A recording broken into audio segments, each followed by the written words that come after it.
I had the floor, presenting a breakdown of the deal's international touchpoints. Every number, every risk, every angle covered. We were close to closing the deal that could make or break Harbor North's future in China. The investors were watching closely, and I had them. Then Trent spoke up, cutting me off. "Danielle, I think Mira should take it from here." I blinked, not sure if I'd heard him right. "Excuse me?" "Mira's stepping in," Trent said, barely looking at me. I looked around the table. The foreign investors were glancing at each other. Mira shifted uneasily in her seat, already fumbling with her notes. My stomach dropped, but I kept my voice steady. "Is this—" "Right now, Danielle," Trent said, like we were in the middle of a simple conversation. "This is the decision." The words hit harder than they should have. A junior analyst, who'd been with us barely 6 months, was replacing me, in front of everyone. It was surreal, like a punch to the gut delivered with a smile. Mira cleared her throat and began. Her voice wavered as she spoke in halting Mandarin, misquoting a crucial phrase from the investors. It was the kind of mistake that could undo years of relationship building in a single breath. I could feel the tension rising, the eyes shifting uncomfortably. The chairman from Guanghui Group raised an eyebrow, then nothing. I watched as Mira tripped over another phrase, then another, each misstep more visible than the last. "Wait," I said, without thinking. My voice was barely a whisper, but Trent's sharp glance silenced me instantly. He didn't even look at Mira when he spoke. "HR, now." That was it. No explanation, no acknowledgement of my years of work, no thanks for the role I'd played in building trust across borders. Just a signal and a dismissal. They were done with me. I stood slowly, carefully, ignoring the growing tightness in my chest. "If you need anything," I said to the investors, my words crisp, "I'll be available." I turned on my heel and walked out. Not fast enough to seem like I was running, but quick enough to leave before the anger really hit. As the door clicked shut behind me, it became clear. All the years of negotiating, translating nuances, earning trust, meant nothing to the new leadership. They didn't care about relationships. They cared about who could be replaced easily. The elevator ride down felt longer than it should have.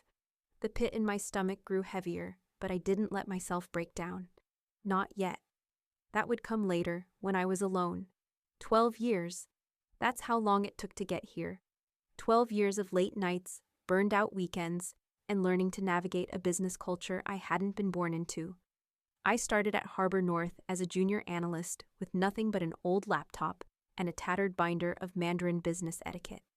My office was a corner cubicle with barely enough space for the piles of paperwork I had to manage. But I was determined. I didn't just want to be another cog in the wheel. I wanted to be the bridge, the one who could make the connections no one else could. It started small. I began by translating documents, reviewing contracts that no one else seemed to understand, then slowly moved into negotiations. Each time I helped untangle a mess, I gained a little more trust. Not much, but enough to make my position solid in a company that never really made room for people like me. The moments started adding up, rescuing stalled negotiations when people couldn't see the cultural nuances that could make or break a deal. I became the one people turned to when things got tricky. The first time I really felt the weight of it was in Shenzhen, during a 300 tech partnership. We were at the table, poised to sign, but something in the room wasn't right.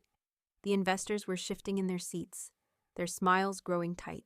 It wasn't until one of the VPs misused an idiom, something small but significant, that I realized what was happening. It was a deal breaker. The phrase, "the chicken never grows old, but the rooster does," was meant to convey longevity in a partnership. But in Mandarin, it came across as a subtle insult, implying that the deal would be dominated by the older party. My heart dropped, but I didn't panic. I stepped in, corrected it on the spot, and rephrased it to something that would assure them of our mutual growth. The room relaxed. The deal went through, but I didn't get credit for that moment. Not publicly, anyway. Trent didn't even acknowledge it. He moved on to the next item on the agenda like it had never happened. No applause.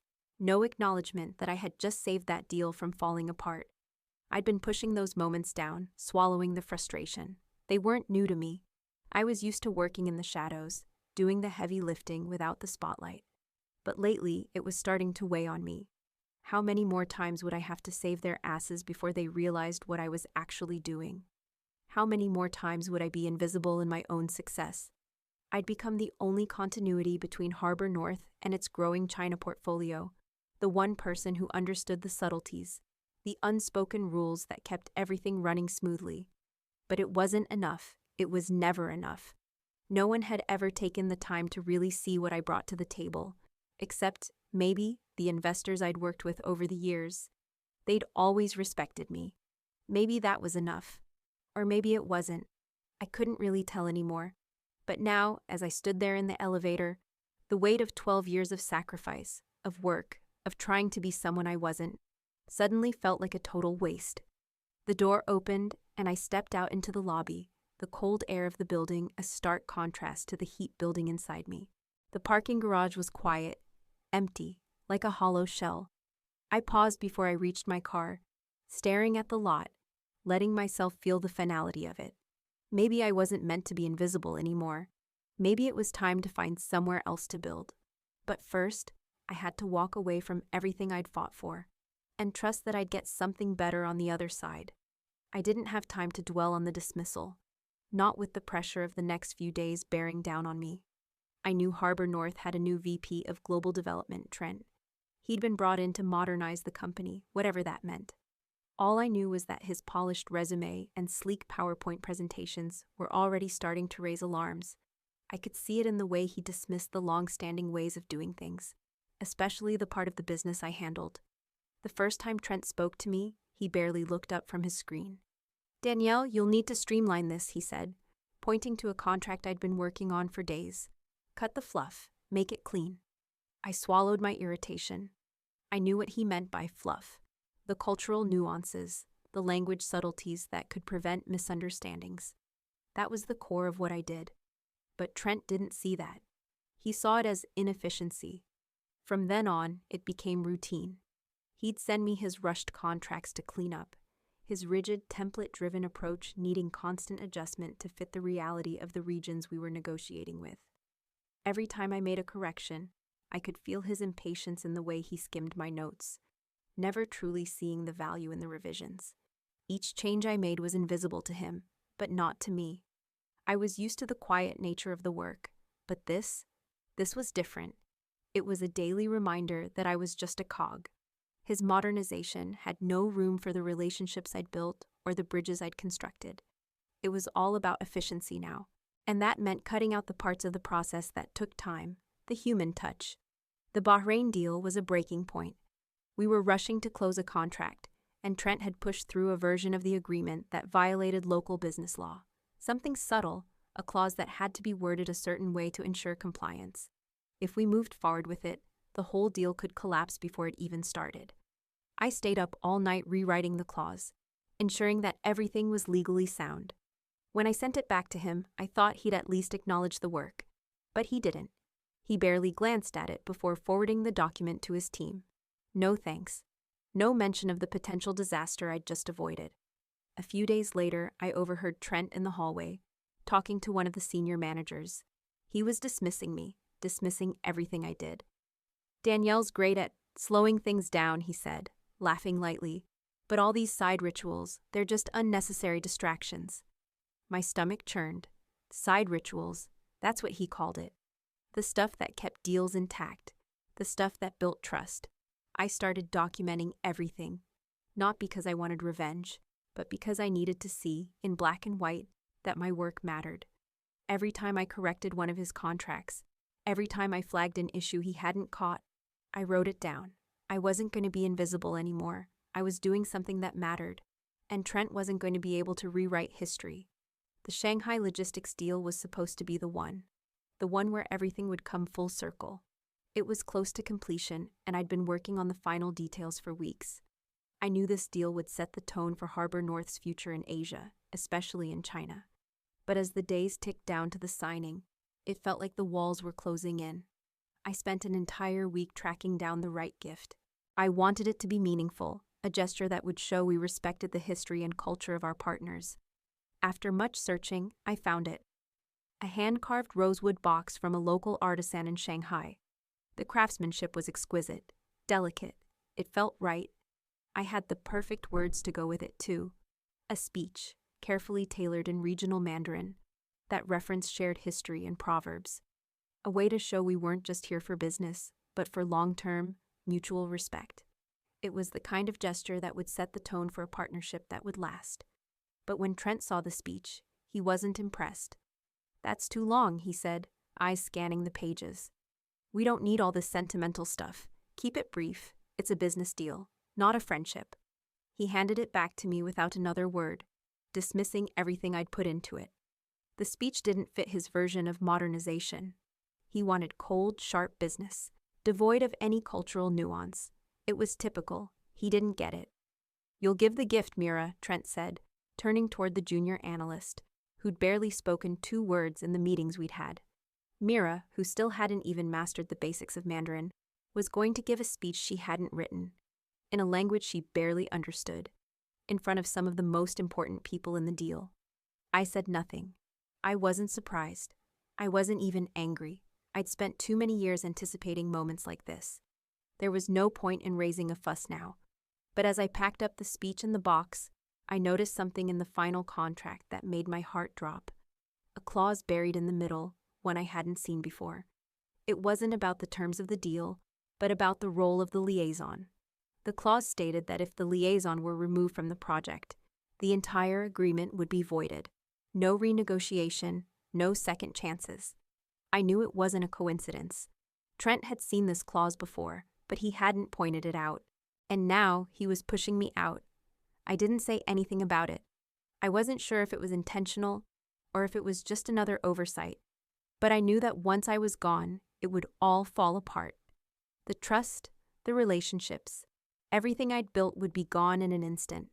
I didn't confront him. Instead, I quietly reviewed the final documents one last time. My mind raced, but I forced myself to remain calm. I wasn't going to make a scene, not yet. I couldn't afford to. But I felt the weight of what was coming, the inevitable collapse if they pushed too hard. I had no choice now but to brace myself for the fallout. The conference room was heavy with expectation. The air thickened as the investors filed in, the same people I'd worked alongside for years. I could feel the weight of all those hours, those small victories and quiet sacrifices, hanging in the room. This was it. The moment everything I'd done would be validated, or erased. Mira stood at the front, holding the rosewood box in her hands, her palms visibly sweating. She was nervous. I could see it, feel it in the way she shifted from foot to foot, in the tightness of her voice. The investors, on the other hand, were stone-faced, waiting for the performance to begin. Trent sat next to me, arms crossed, his expression unreadable. "Ladies and gentlemen," Mira began, her voice shaky, "I would like to present this gift as a symbol of our partnership." She glanced at the box as if it might give her some strength. She cleared her throat. "This gift, carved by artisans in Shanghai, represents the, burden of longevity." I froze. The proverb, meant to signify mutual prosperity and long-lasting partnership, had come out completely wrong. The burden of longevity was a horrific mistranslation. I could feel the shift in the room, the silence that followed. The Chinese investors exchanged glances, some frowning, others hiding their discomfort. A couple of them even shifted in their chairs, but no one said anything. The air had gone cold. Mira continued, mispronouncing another phrase as she stumbled over the rest of the speech. I saw the chairman's face tighten, his lips thin, but still, he said nothing. The speech I'd crafted, the one I'd worked so carefully on, had been reduced to this, awkward, lifeless, and wrong. Mira handed the box over, but the chairman didn't open it. He didn't even acknowledge it. Just a slow nod, and then the room went silent again. The weight of the misstep hung in the air like a lead balloon. I could feel Trent's eyes on me, sharp and unforgiving. He turned toward the door and signaled to HR. I wasn't surprised. Not really. I'd known this moment was coming. Still, the coldness of it stung more than I expected. There was no applause, no thanks, no acknowledgement of my years of work. Just an order to move things along, to clear the room. Trent stood, avoiding my gaze, as HR approached. "Danielle," one of the reps said, her voice polite but firm. You'll need to come with us." I nodded without a word. There was nothing left to say. I walked out of the room, keeping my back straight, my face blank. I could feel the eyes of the investors on me as I passed, but none of them said anything. Just the hum of the fluorescent lights and the sound of my shoes clicking on the marble floor. I reached the hallway, and then I stopped. I glanced back at the chairman, the one man who, despite all of Trent's push to modernize, still understood what it meant to build something meaningful. He hadn't spoken to me since the deal began, but now I knew this was my only chance to make my mark before I left. I turned and spoke quietly in fluent Mandarin, so only he could hear. "Your words today will echo." The chairman didn't flinch. He met my eyes steady and unshaken.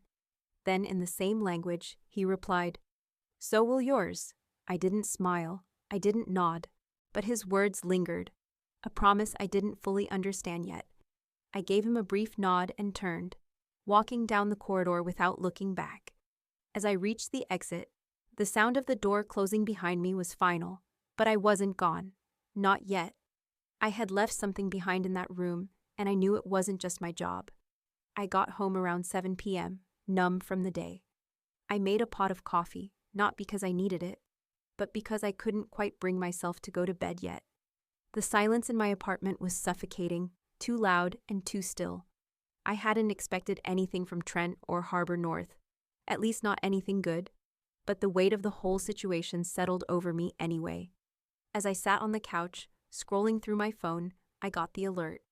It was a security notification from Harbor North's IT system. My name had been removed from the employee database.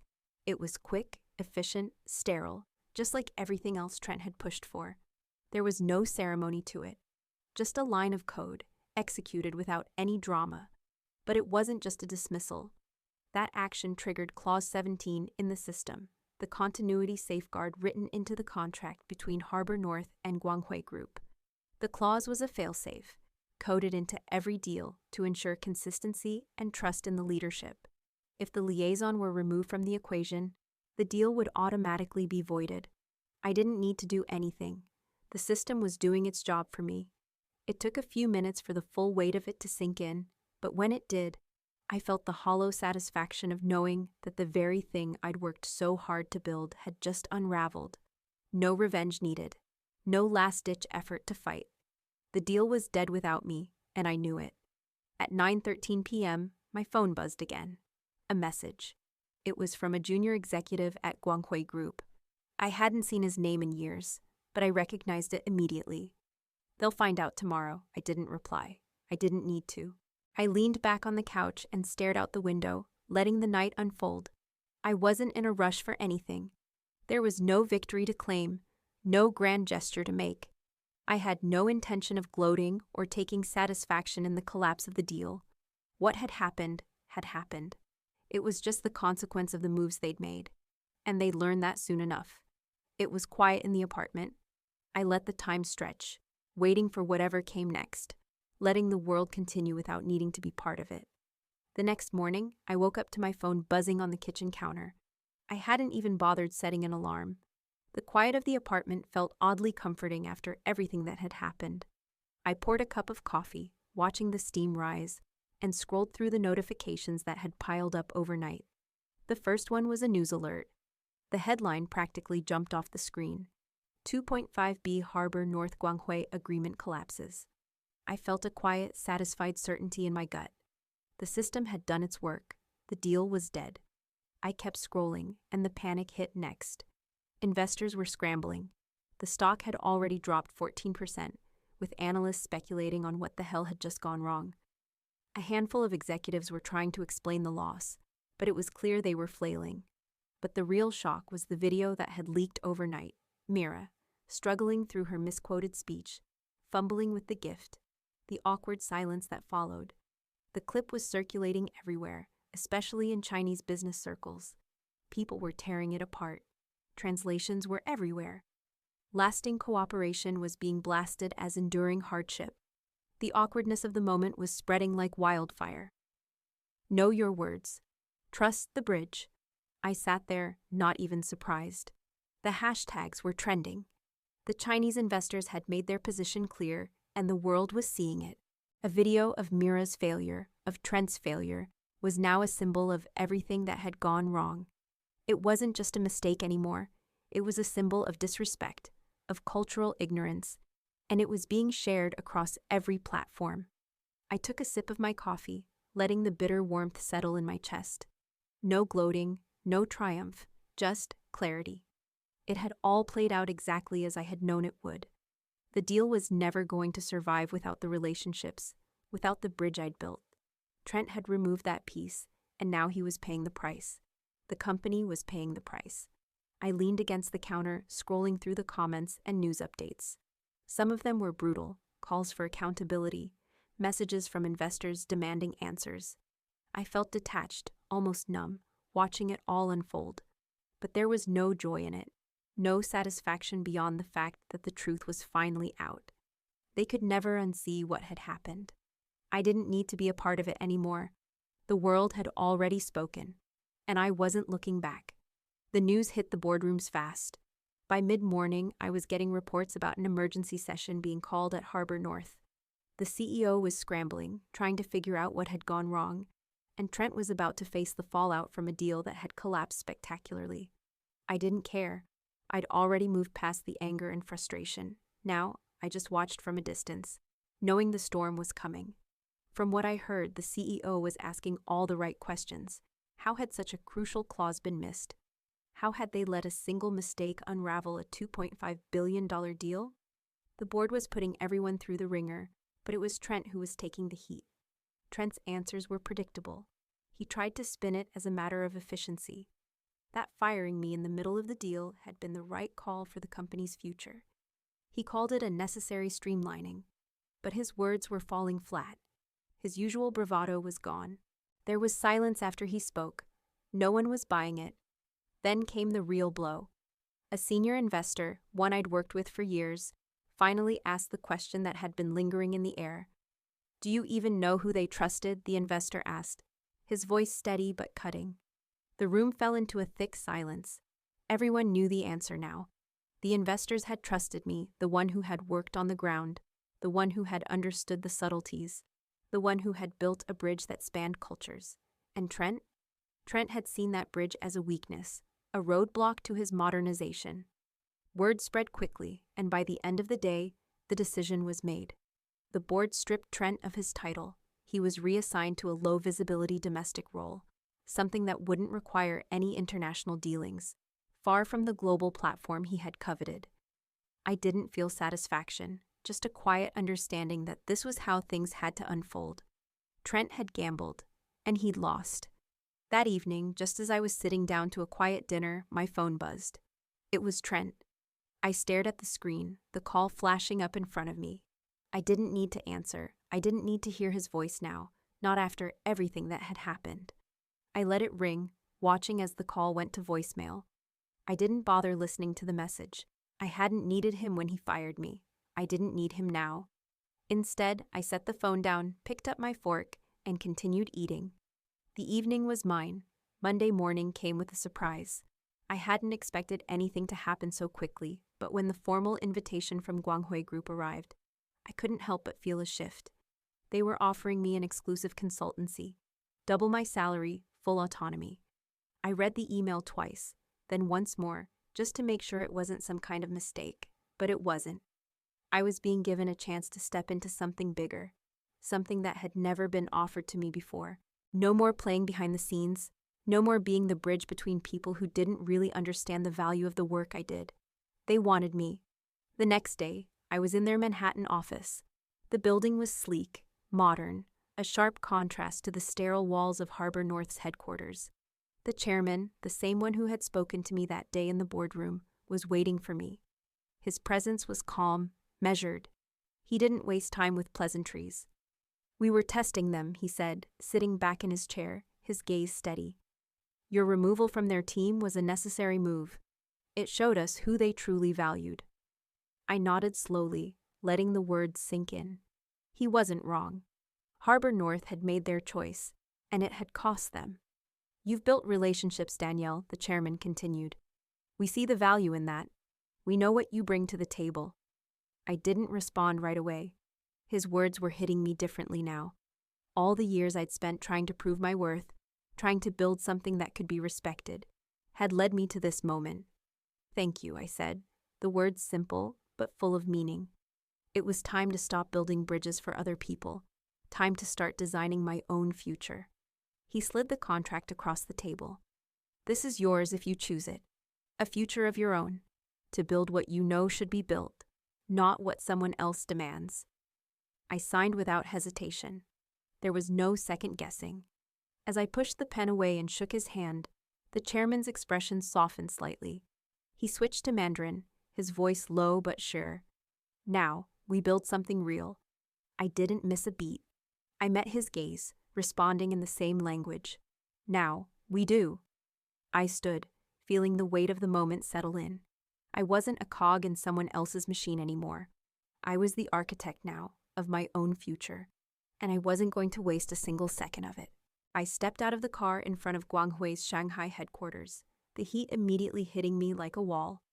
The city stretched out before me, the skyline a mix of glass towers and old neighborhoods, each building telling a different part of the story. This was where everything changed. The building gleamed in the morning light, sleek and modern, like ambition made solid. As I walked inside, I wasn't just another employee. I wasn't the go-between anymore. People greeted me by name, nodding in recognition, stepping aside. There was respect in their eyes. They didn't see me as a cog in the wheel, or someone who was simply there to facilitate. They saw me as a decision-maker, someone who belonged. In the elevator, as we rose to the top floor, I felt the weight of it settle around me. This was my space now. My voice was the one people waited for in meetings, not Trent's, not anyone else's. When I spoke, there were no interruptions, no executives trying to simplify culture. The things that had once been considered inefficiencies were now my foundation. This was where I built. On the top floor, I walked into the office with a view. The city spread out beneath me, an intricate web of connections I had once navigated. But now, I was the one making the decisions. Every floor below was a step further away from what I'd left behind. And I didn't look back. Later that day, I heard the rumors. Harbor North had been quietly blacklisted from 3 regional contracts, 3 major deals they had worked years to secure. The word was spreading fast. No one was saying it outright, but everyone knew why. They had underestimated what I'd built. Trent? I didn't need to ask. I'd heard the whispers. He was sitting in a small corner office now, far from the international dealings he'd once dominated, out of the global spotlight for good. And I didn't care. I wasn't interested in his downfall. He'd already shown me everything I needed to see. I stood by the window in my new office, the city pulsing beneath me. No more proving anything to anyone. I was here to build, for myself,